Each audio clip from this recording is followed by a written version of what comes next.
Coaches, today let's take a quick look at how you can teach the kettlebell snatch in a way that's not going to totally obliterate your athlete's forearms, and go over some common faults you might see and ultimately how to correct them. First, let's take a look at 2 good kettlebell snatches.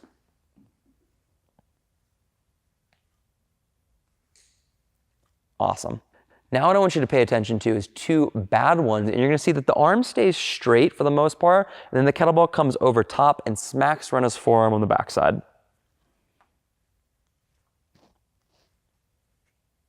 Awesome. Now, to avoid this, we're going to teach athletes to have a little bit of pull on the way up during their single arm swing so that they can then punch forward, rotate the handle around the bell, and neatly sit that thing on the back of the forearm instead of having it smack down on top. So, Rena's going to send the hips back, lean the shoulders forward, and give me just a little tiny baby single arm swing. Yeah. From there, the next step I would lead my athletes through is doing the same thing, maybe coming up to about eye level or maybe higher, and adding a little bit of a pull back to create space for the hand to go in the full movement. Watch where the elbow goes in this. Awesome. From there, she takes that space she then created, punches back forward as the hand continues to go up overhead, and then the kettlebell neatly sits on the back side of the forearm as she reaches the bicep up behind the ear. Let's see 3 good reps.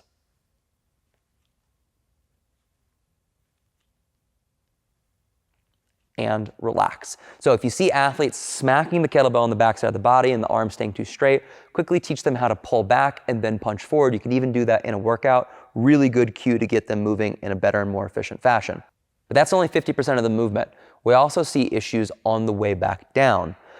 Maybe athletes were really good to get up there, but then you see them, rather than having this nice centripetal force with that hinge motion where the bell swings out and around, they operate along a vertical line of action, which we don't want with the kettlebell snatch. Looks like this. She's going to do a couple reps, and you're just going to see her dip straight down on the descent. Yeah, which doesn't set her up to then move the bell well on the way up. And that press out's going to be hard. She can maybe muscle it at lighter loads, but not going to be able to get away with it at heavier weights. So to fix this, I need to slowly teach her how to lower the bell. So she goes up overhead with a good rep. Then she's going to lower down to the shoulder. From here, she's going to lean back slightly, and don't go just yet, but when she does, she's going to let the arm unfold and then point the thumb between her legs back behind her to bring it back to that hinge position, which then loads her up to the next rep. She goes slow on the way down to the shoulder, lets it unfold into the hinge. Good, and then she can start to twist the arm a little bit faster as the bell comes down quicker. Awesome. And that's how you can teach your athletes the kettlebell snatch.